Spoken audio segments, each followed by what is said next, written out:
বলা হয়ে থাকে যে ১১ সময় যে নির্বাচনটা হয়েছিল সেটি সমঝোতার ভিত্তিতে হয়েছিল এবং সেই সমঝোতার সময়টিতে যে ভুলগুলো করা হয়েছিল এবার সেই ভুলগুলো করা হয়। আবার এইবার যে ভুলগুলো করা হয় ত্রয়োদশ জাতীয় সংসদ নির্বাচনে ঠিক এইরকমই একটা ফলাফলের আশা বিদেশি যারা নেগোসিয়েটর ছিলেন তারা ২০১৮ সনে করেছিলেন, কিন্তু সেটি যে কোনো কারণে সম্ভব হয়। তো সেই বিষয়গুলো পরের ব্যাপার।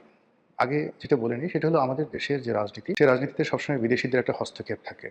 সেই রাজনীতিতে বিদেশির প্রভুদের প্রভুত্ব থাকে, সেনাবাহিনী, পুলিশ বাহিনী, অর্থবিত্ত, আমলা, হুন্ডা, গুন্ডার একটা প্রভাব থাকে। আর বিশেষ করে সেই যে সামরিক শাসনের আমল, সেটা খন্দকার মোশতাকের সেই সামরিক শাসন বলেন কিংবা ধরুন জিয়াউর রহমান সাহেবের সামরিক শাসন বলেন, ঠিক সেই সময় থেকে নির্বাচন যেভাবে ম্যানুপুলেট হতো, যেভাবে হা না ভোট, যেভাবে ঠিক রাতের ভোট, দিনের ভোট, গৃহপালিত বিরোধী ইত্যাদি যে সংস্কৃতিগুলো, একটা অপসংস্কৃতি বলা হবে, সংস্কৃতি নয়, যেগুলো চালু হয়ে আসছে আমাদের দেশে, এটা তো থামছে না। সেই তুলনায় যদি আপনি ধরেন যে ১৯৭০ সনে মার্শাল অ্যাডমিনিস্ট্রেটর ইয়াহিয়া খানের জামানাতে যে নির্বাচনটি হয়েছিল এটা ওয়ান অফ দ্য ফাইনেস্ট। আবার পাকিস্তান জামানাতে যেটা ১৯৫৪ সনে নির্বাচন হয়েছিল, বাংলাদেশে যদি সত্যিকার অর্থে কোনো অংশগ্রহণমূলক উৎসাহ এবং উদ্দীপনার সঙ্গে প্রতিযোগিতার সঙ্গে কোনো নির্বাচন হয়ে থাকে সেটা হলো 90। আর বাকি যে নির্বাচনগুলো, প্রায় সব নির্বাচনগুলো কিন্তু হুজুগে হয়েছে। ১৯৭৩ সনের যে প্রথম সংসদ নির্বাচন হুজুগে হয়েছে, ৭৯ সনের সংসদ নির্বাচন, রাষ্ট্রপতি নির্বাচন, হানের নির্বাচন, ৮৬, ৮৮, বোগাজ নির্বাচন, শুধু ৯১, ৯৬, ২০০১ এই তিনটি নির্বাচনে যে অনিয়ম বা যা কিছু আছে এটা একেবারে সীমিত।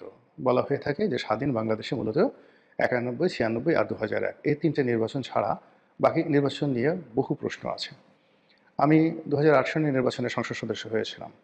আমার ওই এলাকাতে প্রতিযোগিতা ছিল, কিন্তু এখন অবস্থার দৃষ্টিতে যেটা মনে হচ্ছে যে গলাচিপা ১০ মিনিটে যে প্রতিযোগিতা ছিল বা ভোট ছিল এটা সারা বাংলাদেশে এই দৃশ্য ছিল না। আমরা ২০১৮ সনে, ২০১৪তে, ২০২৪ এবং এই যে ২০২৬ যে দৃশ্য আমরা দেখেছি নির্বাচনের ফলাফলের ক্ষেত্রে, এটা সে ২০০৮ থেকে ধীরে ধীরে ধীরে ধীরে শুরু হচ্ছিল, কখনো নির্লজ্জ, কখনো প্রকাশ্য।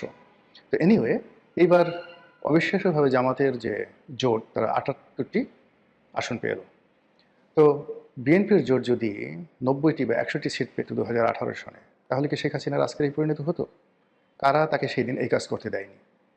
তো এই যে এরকম অনেকগুলো প্রশ্ন। আর এখন যে দৃশ্যগুলো আমরা দেখতে পাচ্ছি, কেউ শেখ হাসিনার সঙ্গে এই মুহূর্তে নেই। আর যারা পালিয়ে আছেন, তার সঙ্গে যারা আছেন, তারা মানে কেউ নৈতিকভাবে বাংলাদেশে আসবে, আগামীতে রাজনীতি করবে, তাদের বিরুদ্ধে যে সকল মামলা মোকদ্দমা, দুর্নীতির অভিযোগ আছে, এইগুলো তারা কাটিয়ে উঠে আবার রুখে দাঁড়াবে, এটা কার্যত অসম্ভব বিষয়। অলৌকিক কিছু যদি না ঘটে তাহলে হয়তো মানে ওই ধরনের যারা রাজনীতিবিদ তাদেরকে আর বাংলাদেশে বরণ করে নেওয়া হবে না। আওয়ামী লীগ ফিরে আসবে, এখনও আওয়ামী লীগ আছে, হয়তো নতুন নেতৃত্বে। এমনকি যদি বর্তমান সরকার ফেল করে, সেক্ষেত্রে আওয়ামী লীগ আরেকটি নির্বাচন এলে ক্ষমতায় আসবে, সেটাও ঠিক আছে। কিন্তু যাদের বিরুদ্ধে দুর্নীতির অভিযোগ হয়েছে, যাদের বিরুদ্ধে অনিয়ম, সন্ত্রাস, টাকা পাচার, এই মানুষগুলো আপনারা লিখে রাখেন যে বাংলাদেশে আর কখনো ফিরে আসতে পারবে না। তো সেই অর্থে আওয়ামী লীগের যে সকল নেতৃত্ব বিলো 60 এই মুহূর্তে আছেন, যাদের বয়স ৬০-এর নিচে, মূলত তারাই আগামীর নেতৃত্বে আসছে।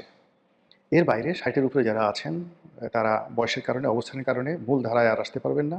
আর ৬০-এর উপরে যারা গাড়ি, বাড়ি, টাকা থেকে শুরু করে বেগম পাড়ায় সহায় সম্পত্তি এগুলো করে এই মুহূর্তে শেখ হাসিনার চক্ষুস্থলে পরিণত হয়েছেন, তারা জিন্দেগিতে রাজনীতির কথা কল্পনা করতে পারবেন না। এখন ফুসফাস, ভুংভাং যা কিছু আছে এগুলো হচ্ছে। তো যেটা বলছিলাম আজকের এই শিরোনাম, সেটা হলো যে শেখ হাসিনার যে পতনগুলো হয়েছে, এখানে পতনগুলো বলতে তিনি যে কেবলমাত্র ক্ষমতা হারিয়েছেন তা নয়, তিনি তার পিতার সম্মান হানি করেছেন। তার যে কেবলমাত্র পিতার সম্মান হানি হয়েছে তা নয়, তার দলের কোটি কোটি নেতাকর্মী আজীবন মরণ সমস্যার মধ্যে পড়েছেন। তারপর আওয়ামী লীগের যে ঐতিহ্য রয়েছে, আওয়ামী লীগের যে ভিত্তিমূল রয়েছে, সেই ভিত্তিমূলটা ভেঙে চুরে তছনছ হয়ে গেছে। শেখ হাসিনা তার রাষ্ট্রীয় ক্ষমতা ব্যবহার করে বেগম জিয়ার বাড়ি ভেঙেছেন, কিন্তু আমজনতা মব সৃষ্টি করে চোখের সামনে ৩২ নম্বর ভেঙে চুরমার করে দিয়েছে। সুধা সদনে কেউ নেই, আওয়ামী লীগের অফিসগুলো বিরাম। এটা কেন হলো? কিভাবে হলো? এই বিষয়গুলো আলোচনা করতে হবে আওয়ামী লীগকে, এবং একই সঙ্গে আলোচনা করতে হবে বর্তমান যারা আছে তাদেরকে। এর কারণ হলো যে, যে ক্ষত সৃষ্টি হয়েছে, যে দায় সৃষ্টি হয়েছে এই গত ১৭ মাসে কিংবা আওয়ামী লীগের ১৬ বছরে, সেই ক্ষতগুলো যদি বর্তমান প্রশাসন তারা যদি সেগুলো ধীরে ধীরে কাটিয়ে উঠতে না পারে, তাহলে একই পরিণতি তাদের জন্য অপেক্ষা করবে আগামী। ঘটনা যাই হোক না কেন, গত ১৭ মাসে যে দায়, সেই দায়গুলো জামাতকেও নিতে হবে, বিএনপিকেও নিতে হবে, এনসিপিকেও নিতে হবে এবং ডক্টর মোহাম্মদ ইউনূস তো